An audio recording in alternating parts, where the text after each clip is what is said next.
Hello, I'm Irina. I am a marketer by profession and an artist by passion.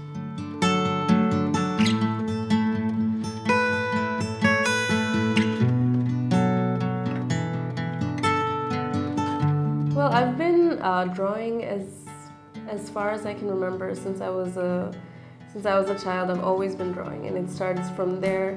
And eventually, paint korte korte, I realized, okay, this can actually go somewhere. And it's always been like an escape for me. So there's no timeline to it. It's just always been there. It's always been a part of my life. Usually it starts with me feeling a certain type of way or me having a certain experience. After I write it down, I think of ways to visualize it. And the way I find I can do it best is by drawing it through portraits of women. So let's say I will take a portrait of a beautiful woman that I see, and I will add elements around it that kind of can visualize what I've been feeling or an experience.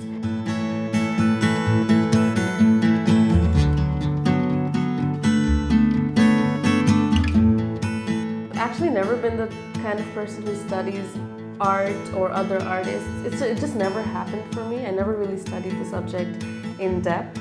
But whenever I go, I find inspiration everywhere. And when I do see other artists who pursue what they like, that inspires me automatically, whether they're singers or painters, whatever it is. But there isn't any specific artist that, let's say, their work I've studied. I don't think I can say that because I haven't done that much of research on it. I guess this has a lot to do with this interview as well. It's not feeling like a real artist.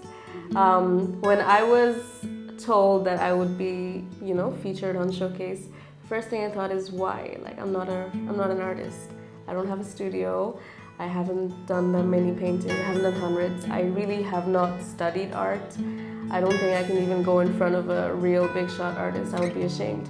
That's how I felt about it. As if, it doesn't matter. My presence as an artist doesn't matter, and it should not be published or anything like that. But then I really thought about it, and why does it always have to be, a certain way, that an artist should be well-read, an artist should have 30 years in painting and studying the subject. It really doesn't have to be that way.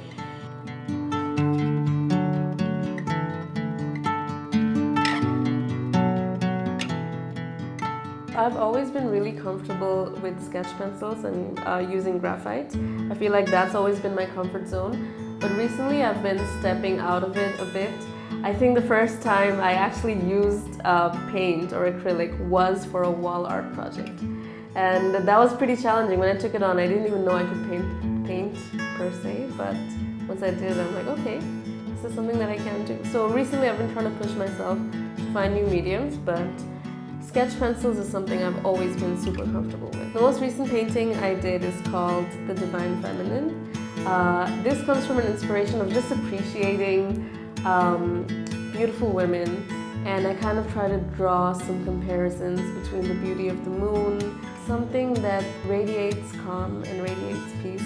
The initial idea is this painting would be in my room, and what is the kind of vibe that I want to give off when people enter or when I enter. So that kind of tries to capture, feeling of divine beauty and something that makes you feel good about yourself. And that's what the painting is.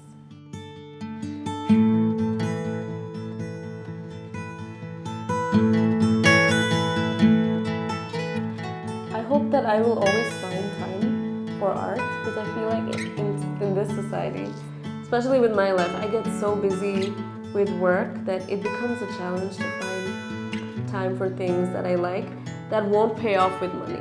A lot of the paintings or sketches that I did when I was younger comes from a place of a lot of sadness, a lot of depression and anxiety. In fact, if you look at a few of the sketches here, you'll see that it reflects very well. This one is something that I did when I had a panic attack and I didn't know how to handle my emotions. I wasn't a strong person. And this was actually a tribute to my mother that I really miss a lot. She's not here, but she is here. I feel more comfortable, experimenting with color, comfortable showing happy emotions or more beautiful things that perhaps I couldn't do 2 or 3 years ago.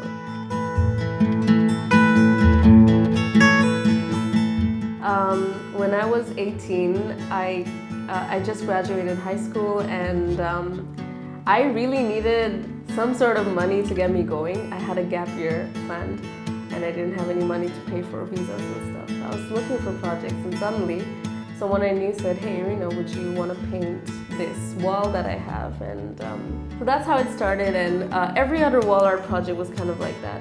It's someone approaching me saying, "Can you come up with a concept or a design?" And me thinking, I can't do that, but saying, okay, I can. I'm pretty content with the way my wall murals have turned out. I've done wall murals for restaurants in Chittagong, wall mural in the streets of Bangkok, Dhaka at my office, Webbable. There's one of my wall murals there, and a very recent project I did for Sushioki, which is also in Koshintara.